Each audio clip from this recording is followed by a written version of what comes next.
Oi, boa tarde. Sejam todos bem-vindos. Meu nome é Vanessa Lopes, sou estudante colombiana do curso de Engenharia de Energia da Universidade Federal da Integração Latino-Americana.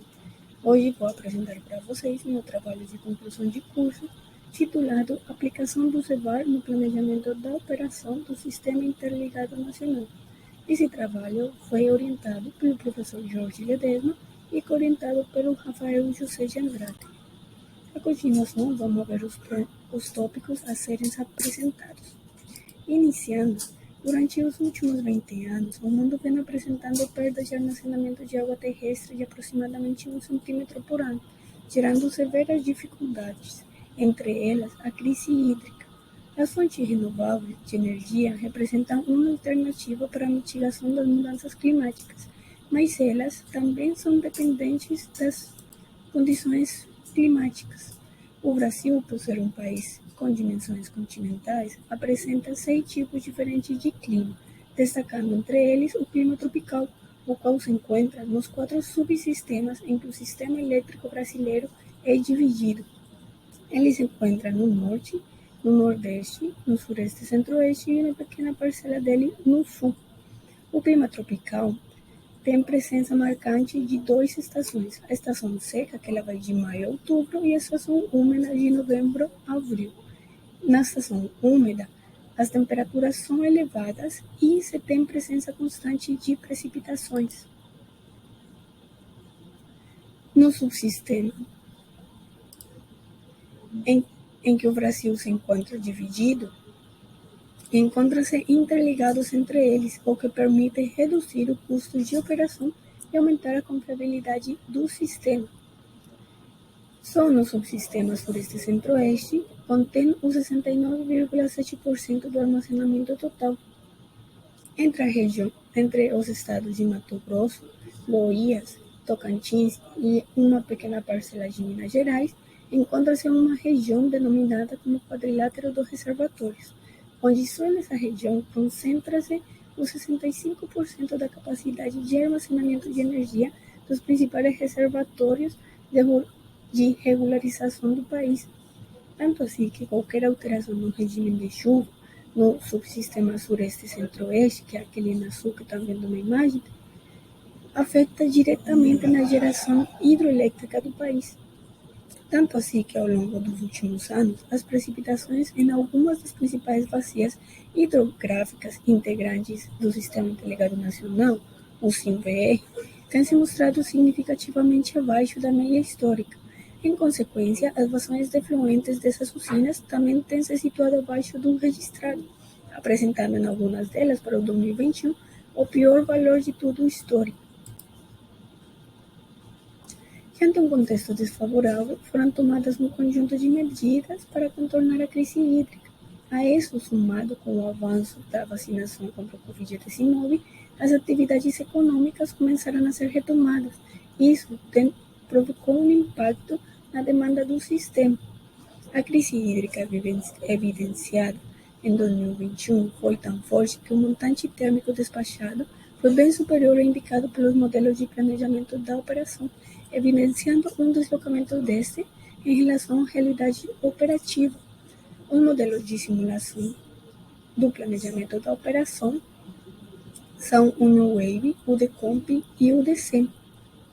Começando com o New-Wave, ele é um modelo de longo e médio prazo com etapas mensuais, tendo uma revisão a cada mês. Ele representa o parque hidrológico de forma agregada em reservatórios equivalentes de energia. Seu principal objetivo e resultado é a formulação da função de custo futuro e, consequentemente, a formulação dos impactos do uso da água armazenada nos reservatórios.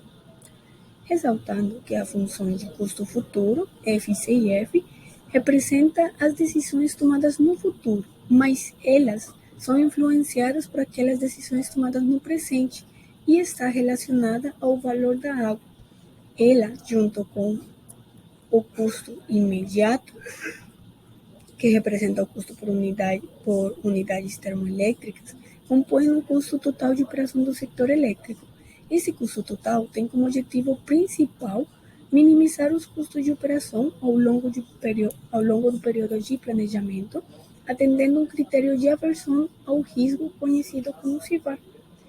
Agora, voltando para os modelos, o modelo DECOMP é um modelo de curto prazo com etapas semanais, tendo uma revisão a cada semana operativa do mês, onde a primeira revisão é chamada de revisão zero ou RV0. Este modelo utiliza a função de custo futuro obtida no New Wave. Adicionalmente, utiliza um conjunto de informações sobre cargas, vazões, limites de transmissão entre subsistemas, entre outras coisas. Depois temos um modelo DCEM. Ele apresenta etapas a cada meia hora e tem como principal objetivo determinar a programação da área da operação de sistemas hidrotérmicos, incluindo as fontes intermitentes, com uma representação detalhada de características e restrições operativas das usinas hidroelétricas, unidades geradoras, termoelétricas e da rede elétrica. Dessa forma, atualmente, os modelos são utilizados em simulações encadeadas, onde o DCEM se acopla ao final de horizonte de estudo com a função de custo futuro fornecida pelo DECOMP, que por sua vez acopla-se àquela função de custo futuro obtida e calculada pelo New Wave. Dessa forma, os modelos foram desenhados para ter uma proximidade da realidade do sistema. Isso é possível pelas características específicas encontradas dentro dos modelos New Wave e DECOMP, destacando o critério de aversão ao risco, conhecido como valor condicionado a um dado risco, ou CIVAR. Ele é o encarregado de dar para o modelo New Wave o maior peso aos cenários hidrológicos mais críticos. Esse valor é conhecido como alfa. Adicionalmente, ele considera um peso a mais para esses cenários. Esse valor é conhecido como lambda. E é assim que ele define a melhor estratégia da operação com menor custo total. Dessa forma, considerando estas informações, esse trabalho tem como objetivo geral avaliar o impacto da recalibração dos parâmetros de aversão ao risco do CIVAR em situações de cenários hidrológicos críticos e em cenários de equilíbrio e pós-pandemia. Como objetivos específicos, temos propor um par de parâmetros mais aversos ao risco e sintetizar os assuntos relacionados ao CIVAR. O modelo proposto é realizar uma recalibração dos parâmetros do CIVAR oficiais, os quais se mantêm igual desde o 2020 até o 2022, os parâmetros oficiais sendo eles 50 e 35. Realizar uma reparametrização onde o valor alfa fica igual 50 e o parâmetro lambda fica recalibrado para 100. Lembrando que o CIVAR ele fica mais averso ao risco quando o valor de lambda é próximo de 100 ou 100 e quando o parâmetro alfa, quando o valor de alfa é próximo a zero. São duas circunstâncias na que o CIVAR ele fica mais averso ao risco, que são essas duas. Todos estes objetivos com o propósito de verificar se um valor de CIVAR mais restritivo poderia auxiliar na tomada de decisões frente aos cenários de crise e evaluar seu comportamento em uma situação de normalizada, ou seja, sem crise hídrica e sem efeitos de pandemia. Devido às características deste estudo, foi necessário realizá-lo em 5 etapas. A primeira consistiu em uma pesquisa bibliográfica, onde se realizou uma recopilação de informações relevantes ao tema de estudo, principalmente de publicações, documentos governamentais, manuais, relatórios e notas técnicas. Para a etapa 2, se realizou o download dos arquivos pelo sistema Sintegre do Operador Nacional do Sistema, do ONS, onde foram adquiridos os dados de entrada do New Wave e o arquivo de entrada do DECOMP. Para esse trabalho, foi utilizado o New Wave de meio prazo e, em total, foram adquiridos 24 arquivos de entrada de New Wave, 12 para o ano de 2021 e 12 para o ano de 2022. Essa mesma quantidade de arquivos foram adquiridos para o modelo New Wave, tendo só em consideração as revisões zero de cada mês. Dessa forma, ao final dessa etapa, você tem 12 arquivos para o 2021 e 12 arquivos para o 2022. Ressalta-se que para esse trabalho só foram considerados resultados até o modelo de comp, pois, em termos de meias semanais, os resultados são significativamente parecidos com os resultados do modelo DC. Na etapa 3, se realizou a recalibração dos parâmetros dentro dos dados de entrada do New Wave. Na primeira imagem, vemos os dados oficiais que estão sendo utilizados, que foram utilizados no ano passado e estão sendo utilizados atualmente, que são o parâmetro 50-35. Na imagem de embaixo, vemos a reparametrização, o nosso modelo proposto, 50-100. Na etapa 4, se realiza o processamento do programa New Wave. Ele tem como resultado um conjunto de dados, onde vamos a ressaltar os arquivos cortes e cortes H. Esses dois representam a função de custo futuro do New Wave. Esses dois arquivos são adicionados no dado de entrada do decomp e posteriormente se realiza a etapa 5, que é o processamento de dados do modelo decomp. Ele dá como resultados dois tipos de soluções, as quais eu vou chamar de solução ótima e não ótima. A solução ótima está composta por um conjunto grande de arquivos, onde o arquivo sumário é um indicador de uma solução ótima. Isso quer dizer que o modelo New Decomp foi capaz de realizar todas as suas interações e chegar a seu critério de parada. A solução não ótima é um conjunto de dados menor e ele tem ausência desse arquivo sumário. Isso acontece porque o modelo de comp não consegue atingir o critério de parada, porém, ele não chega a uma solução ótima, posto que nos seus arquivos relatos e relato 2, ele recomenda realizar algumas flexibilizações nos dados de entrada, especificamente no arquivo DAL. Aclaro que nesta etapa foi onde eu apresentei maior dificuldade, pois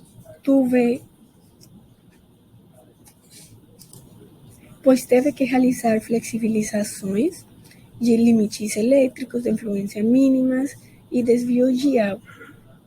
Ressalto que as flexibilizações realizadas para esse trabalho foram muito mínimas e elas não intervieram nos resultados desse trabalho. Porém, temos como resultados que foram realizadas umas comparações do caso modificado, ou seja, o caso com o CVAR 50-100, comparadas com o caso oficial, que apresentam CVAR 50-35. Se realizaram comparações nas áreas de geração hidroelétrica, geração térmica, do custo marginal de operação e do despacho térmico efetivamente realizado. Os dados apresentados nos itens A, B e C contêm dados completos de todo o horizonte de estudo, ou seja, 2021 completo e 2022 completo, pois eles são resultados das simulações dos modelos. Os dados a serem apresentados no item D correspondem a todo o ano de 2021 e 2022 até a data de 9 de dezembro, pois eles são dados efetivamente realizados por semana operativa e, porém, ainda não se encontram disponíveis. Mas cabe ressaltar que no momento da publicação desse trabalho, todos os dados já estarão complementados. Uma informação geral para lograr compreender o meu resultado é que para todos os análises foram comparados os resultados do caso modificado, tendo como referência o caso oficial. Para a maioria dos análises, o padrão das figuras serão iguais, sendo identificado o ano de 2021 em cor azul, e o caso modificado desse mesmo ano identifica-se uma linha tracejada. Para o ano de 2022, as curvas se encontram em vermelho, onde o caso modificado de esse ano encontra-se em uma linha pontilhada. Seguindo com o resultado de geração hidroelétrica, encontramos que em todos os sistemas do ano de 2021, se observa que a alteração do parâmetro de risco do CEVAR provocou uma diminuição na geração hidroelétrica para todos os subsistemas. O modelo também indicou que essa diminuição foi assumida pela geração térmica, logrando assim um equilíbrio no sistema, evidenciando que um parâmetro mais averso ao risco é capaz de prever situações críticas do sistema e indicar um menor despacho hidroelétrico para economizar água. Agora, o comportamento das curvas do ano de 2022 são similares na maioria do ano para todos os subsistemas. Isso indica que o parâmetro proposto tem a sensibilidade de perceber a melhora das condições hidrológicas, além de não despachar térmicas além do necessário. Também consegue indicar uma redistribuição da geração hidroelétrica do sistema, como pode ser observado nas setinhas verdes que estão apresentando na figura. Pode-se ver que no sistema sul e nordeste, em datas específicas, o modelo indica uma redução na geração, mas olhando para o sistema sureste e centro-oeste, vemos que nessas datas, onde nos outros subsistemas ele indica redução, nos subsistemas sureste e centro-oeste ele indica um aumento. Isto é uma evidência da redistribuição da geração que o modelo faz, considerando a melhora das condições hidrológicas. O subsistema norte comporta-se particularmente, isso por conta do efeito sazonal das suas afluências, que a cada ano repressionam e depressionam seus reservatórios, tendo uma menor incerteza associada ao seu perfil hidrológico. Se observa que a alteração dos parâmetros do CEVAR teve como consequência uma menor geração hidroelétrica para todo o ano de 2021 e 2022, considerando todo o Sistema Interligado Nacional, ou seja, o SINVR. Para o ano de 2021, tem-se que o caso modificado aponta uma redução de aproximadamente 3,2% com relação ao caso oficial. Esse resultado foi consequência principalmente da baixa produção de energia elétrica nos subsistemas sureste, centro-oeste, sul e norte. A produção mais significativa do ano, a redução mais significativa do ano no SINVR foi durante o período seco, entre maio e outubro. Para o ano de 2022, a alteração dos parâmetros do CEVAR teve menor impacto quando comparado ao ano de 2021. O caso modificado apontou uma redução do 0,4% em relação ao caso oficial. Essa redução aconteceu pela menor geração do subsistema sureste e centro-oeste no início do ano de 2022. Esse período foi em que os níveis de armazenamento ainda não se encontravam em recuperação. Na geração termoelétrica do SINVR, a principal característica observada foi que a geração térmica de 2021 assumiu aproximadamente 95% da redução da geração hidroelétrica desse mesmo ano.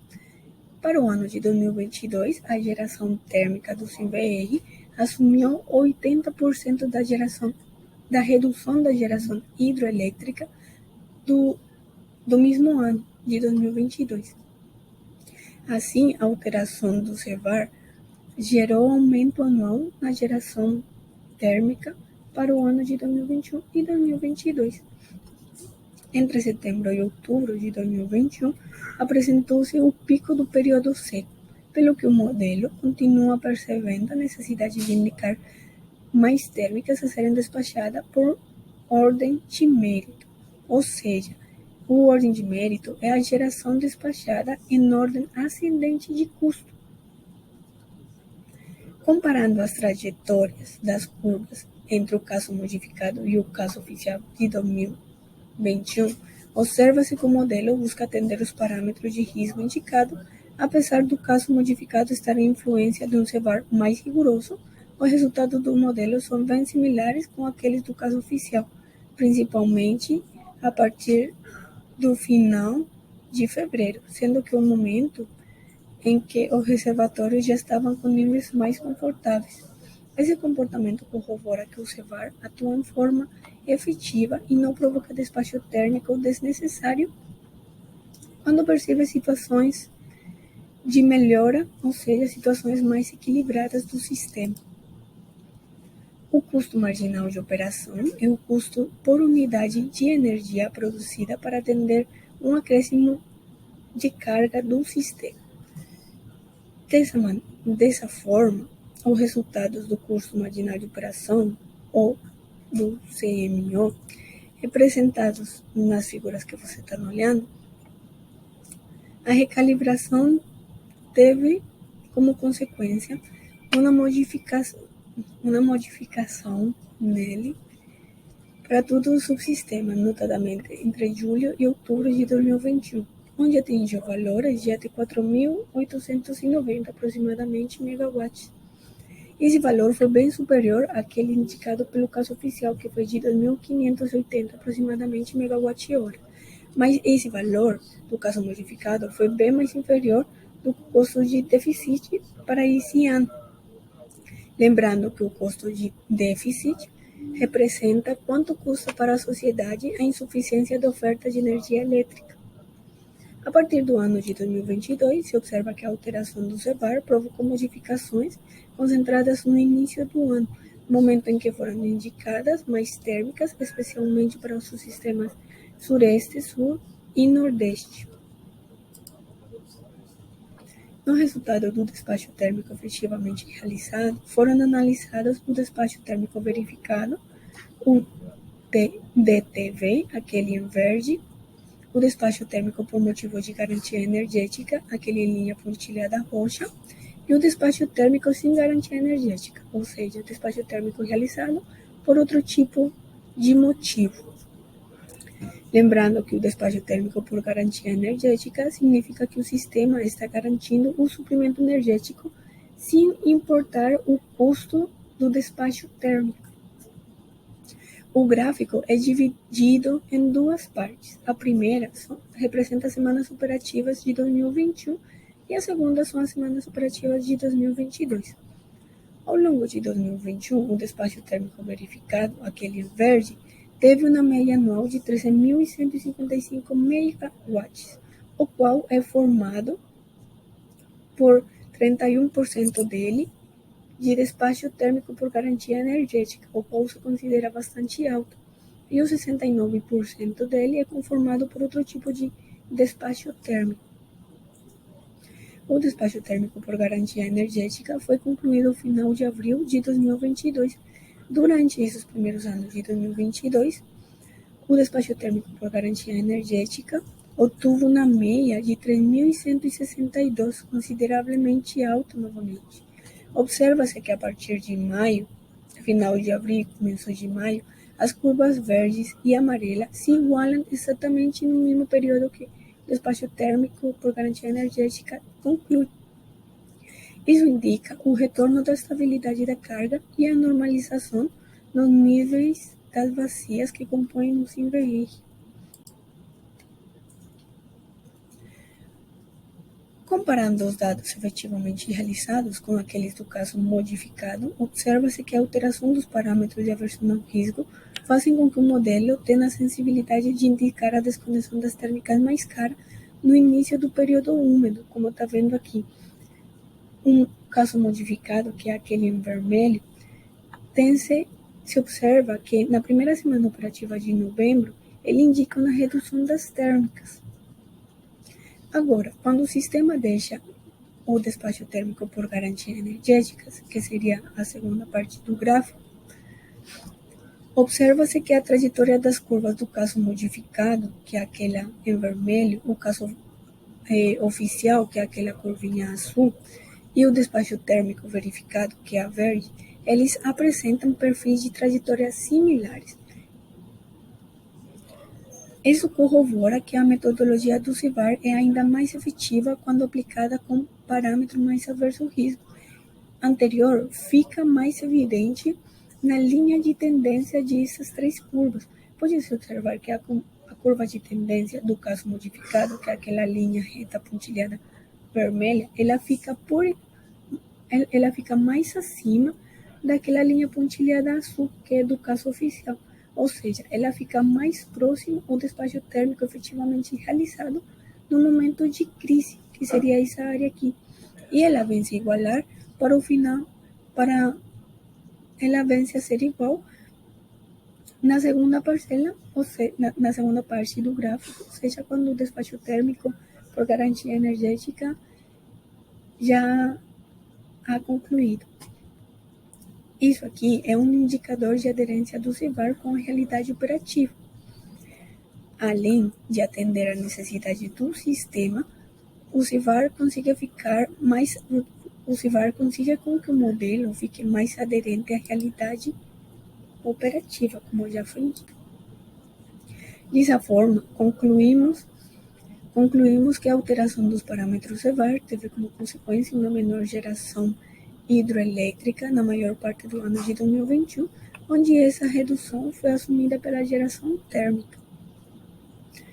Também, ao considerar um parâmetro mais averso ao risco, o modelo tende a ter maior sensibilidade para indicar a desconexão das térmicas mais caras na transição para o período úmido e assim evitar despacho térmico mais custoso além do necessário.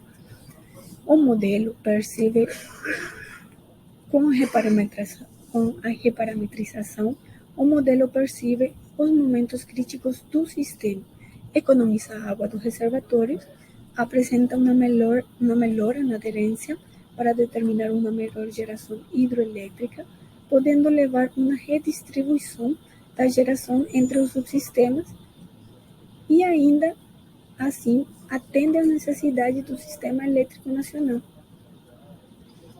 Por último, temos que a alteração dos parâmetros também teve impacto no custo marginal da operação, onde se observou que teve aumento dos valores do caso modificado, mas esses valores foram bem inferiores ao custo de déficit para esse ano.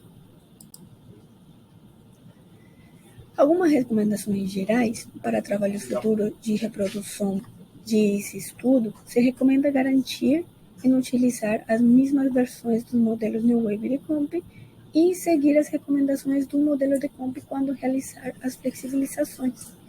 Para trabalhos futuros de recalibração dos parâmetros de CIVAR, recomenda-se considerar o impacto da mini microgeração distribuída, pois há expectativa de crescimento significativo para os próximos anos, o que pode impactar no despacho das usinas integrantes do ONS e, porém, impacta nos resultados indicados pelos modelos de planejamento da operação. Estas são algumas referências utilizadas no trabalho e na apresentação. E, por último, gostaria de agradecer ao Nila, que foi minha casa por todo este tempo. Agradeço também a Itaipu Nacional, que me permitiu fazer meu primeiro estágio profissional e principalmente na área de planejamento e programação da operação estadística. Esse grupo de pessoas me acolheu como sua estagiária e me permitiu a realização de muitos trabalhos, entre eles meu trabalho de conclusão de curso.